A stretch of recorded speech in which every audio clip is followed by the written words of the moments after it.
Bismillahirrahmanirrahim. Assalamualaikum warahmatullahi wabarakatuh. Perkenalkan, saya Merliana Zuanifa dari kelompok 5 dengan NIM 200002019, mahasiswa dari Program Studi Pendidikan Guru Pendidikan Anak Usia Dini, Fakultas Keguruan dan Ilmu Pendidikan Universitas Ahmad Dahlan. Pada kesempatan kali ini, saya akan mempresentasikan materi tentang manajemen kesiswaan.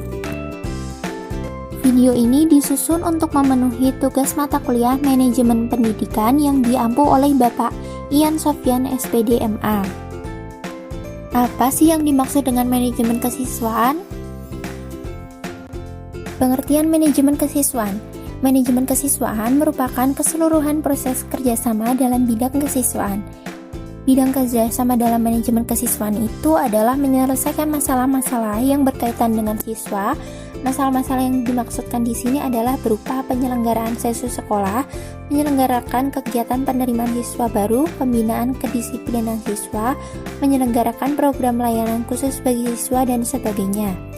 Manajemen kesiswaan bertujuan untuk menata proses kesiswaan mulai dari perekrutan, mengikuti pelajaran sampai dengan lulus sesuai dengan tujuan institusional agar dapat berlangsung secara efektif dan efisien.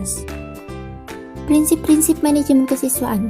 Dalam manajemen kesiswaan terdapat 4 prinsip dasar, yaitu yang pertama, siswa harus diperlakukan sebagai subjek bukan objek sehingga harus didorong untuk berperan serta dalam setiap perencanaan dan pengambilan keputusan dengan kegiatan mereka. Yang kedua, kondisi siswa sangat beragam, ditinjau dari kondisi fisik, kemampuan intelektual, sosial, ekonomi, minat, dan lainnya. Karena itu, diperlukan wahana kegiatan yang beragam sehingga setiap peserta didik memiliki wahana untuk berkembang secara optimal. Yang ketiga, siswa hanya akan termotivasi belajar jika mereka menyenangi apa yang diajarkan. Yang keempat, pengembangan potensi siswa tidak hanya menyangkut ranah kognitif, afektif, dan psikomotorik saja. Ruang lingkup manajemen kesiswaan. Ruang lingkup manajemen kesiswaan adalah sebagai berikut. Yang pertama, perencanaan kesiswaan. Dalam perencanaan kesiswaan mencakup sensus sekolah dan penentuan jumlah peserta didik yang diterima. Pendataan calon peserta didik merupakan salah satu komponen penting dalam perencanaan pendidikan. Yang kedua, penerimaan peserta didik baru.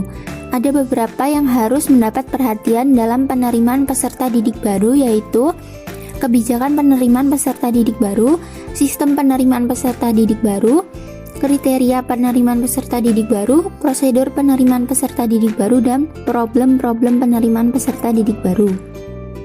Yang ketiga, orientasi siswa baru. Orientasi siswa baru merupakan kegiatan mengenalkan situasi dan kondisi lembaga pendidikan tempat siswa menempuh pendidikan. Yang keempat, mengatur kehadiran-ketidakhadiran siswa di sekolah. Kehadiran siswa di sekolah sangat penting karena jika peserta didik tidak hadir di sekolah, tentu aktivitas belajar mengajar di sekolah tidak dapat dilaksanakan dengan baik. Yang kelima, pengelompokan siswa. Pengelompokan siswa dimaksudkan agar dalam pelaksanaan proses kegiatan belajar mengajar di sekolah dapat berjalan lancar, tertib, dan dapat mencapai tujuan-tujuan yang telah ditetapkan. Yang keenam, mengatur evaluasi hasil belajar peserta didik. Evaluasi hasil belajar peserta didik dimaksudkan untuk mengetahui sejauh mana peserta didik telah dapat menampilkan performa sesuai yang diharapkan. Yang ketujuh, kenaikan tingkat peserta didik. Kenaikan kelas merupakan bentuk penghargaan kepada siswa setelah memenuhi kriteria peserta prestasi akademik dan waktu tertentu dalam bentuk kenaikan dari satu tingkat ke tingkat yang lebih tinggi. Yang kedelapan, mengatur peserta didik dan yang mutasi dan dropout. Mutasi dan dropout seringkali membawa masalah di dunia pendidikan.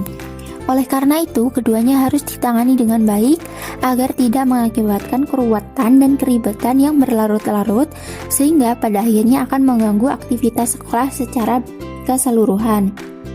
Yang kesembilan, kode etik, pengadilan, hukuman, dan disiplin peserta didik.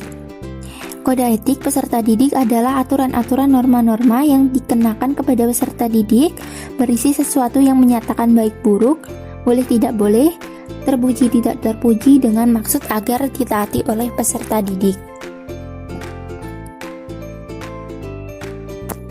Aplikasi manajemen kesiswaan di lapangan. Yang pertama ada PPDB atau penerimaan peserta didik baru. Penerimaan peserta didik baru dilakukan secara konvensional, online atau perpaduan keduanya. Penerimaan siswa bisa melalui jalur secara reguler, cerdas bakat istimewa, dan jalur prestasi. Tes khusus atau persyaratan khusus berdasarkan usia, pengetahuan, keterampilan, dan sebagainya. Yang kedua, ketatausahaan siswa. Dilakukan untuk memproses dan mengelola data siswa setelah masuk sampai selesai, terjadi mutasi, dikeluarkan, atau hal lain dengan perjalanan siswa selama sekolah. Ada 2 pencatatan. Yang pertama, catatan siswa seluruh sekolah, kemudian yang kedua, catatan siswa per kelas. Pencatatan dilakukan secara manual ke dalam buku induk atau melalui input database ke dalam program aplikasi komputer. Di dalam buku induk memuat biodata lengkap siswa, orang tua, dan data keluarga. Siswa diberikan nomor induk, nomor urut presensi kelas, dan data persekolahan lainnya. Pengelolaan ketatausahaan siswa juga memuat rekap, presensi, dan tingkah laku siswa selama sekolah yang akan dimasukkan ke dalam raport dan buku induk mengenai tata tertib sekolah. Kemudian yang ketiga, pencatatan BK. Pencatatan BK diperuntukkan kepada seluruh siswa di sekolah dengan jenis bimbingan pribadi, bimbingan sosial, bimbingan belajar, dan bimbingan karir.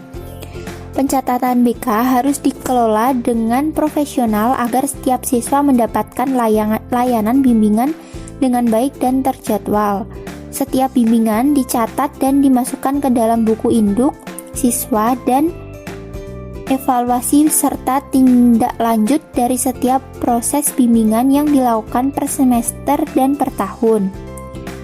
Yang keempat, pencatatan prestasi belajar. Pencatatan prestasi belajar siswa umumnya dimasukkan ke dalam buku raport. Nilai yang dimasukkan ke dalam buku raport sebelumnya dimasukkan ke dalam buku kumpulan nilai. Sedangkan untuk prestasi belajar di luar kegiatan akademik sekolah, seperti saat melakukan lomba, dicatat dalam buku besar atau buku induk siswa. Kemudian yang kelima, pengelolaan alumni. Pengelolaan alumni diperlukan untuk menelusuri lulusan, perbaikan dan pengembangan kurikulum sekolah, sosialisasi dan pemantapan visi misi sekolah, dan rekapitulasi pembelajaran sekolah. Dibuat melalui angkatan pertama sampai dengan angkatan terbaru dan diperbarui setiap tahunnya. Pengelolaan manajemen kesiswaan di lapangan. Yang pertama, perencanaan manajemen kesiswaan. Perencanaan peserta didik ini merupakan aktivitas yang sangat penting dalam manajemen kesiswaan.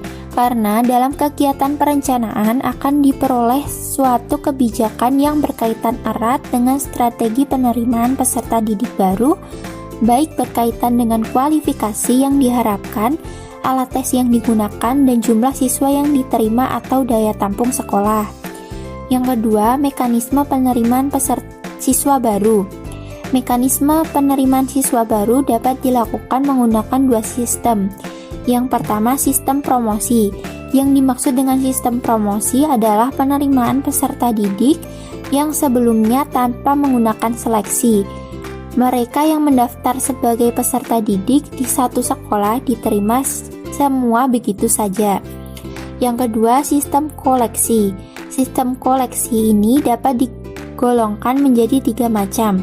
Yang pertama, seleksi berdasarkan daftar nilai EPTA murni atau DANEM. Yang kedua, berdasarkan penelusuran minat dan kemampuan atau PMDK. Sedangkan yang ketiga adalah seleksi berdasarkan hasil tes masuk. Kemudian yang ketiga, proses seleksi dan kegiatan orientasi siswa baru. Proses seleksi penerimaan ada yang pertama, bisa melalui tes masuk yang diadakan secara mandiri. Yang kedua, melalui daftar nilai ujian nasional, dan yang ketiga melalui bakat dan minat.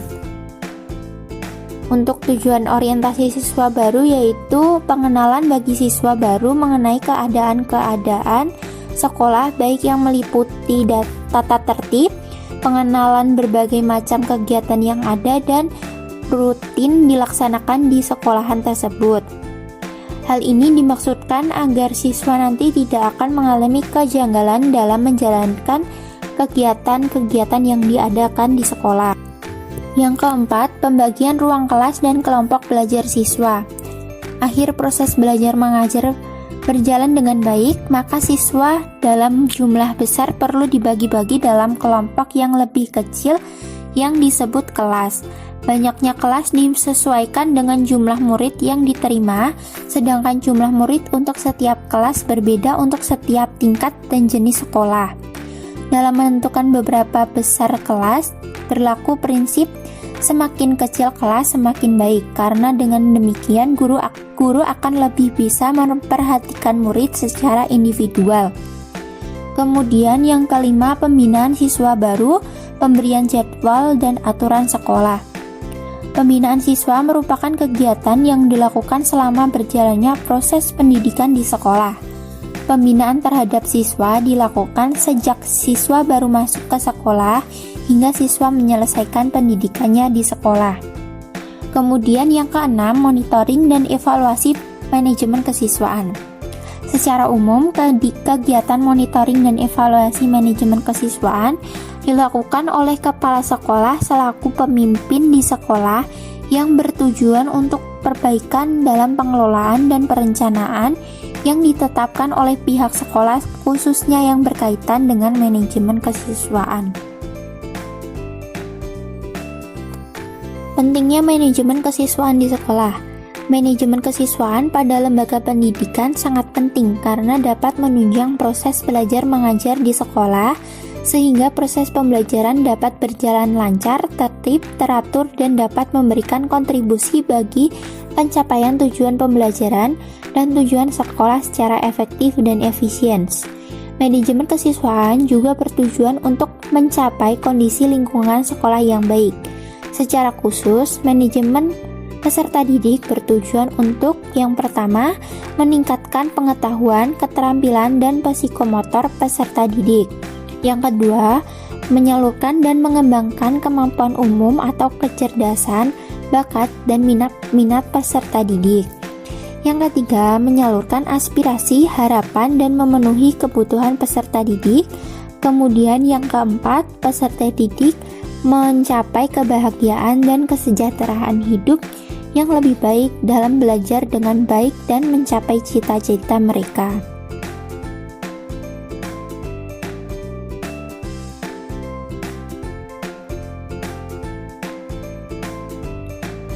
Terima kasih, sekian video presentasi dari saya. Apabila ada kurang lebihnya mohon maaf. Wassalamualaikum warahmatullahi wabarakatuh.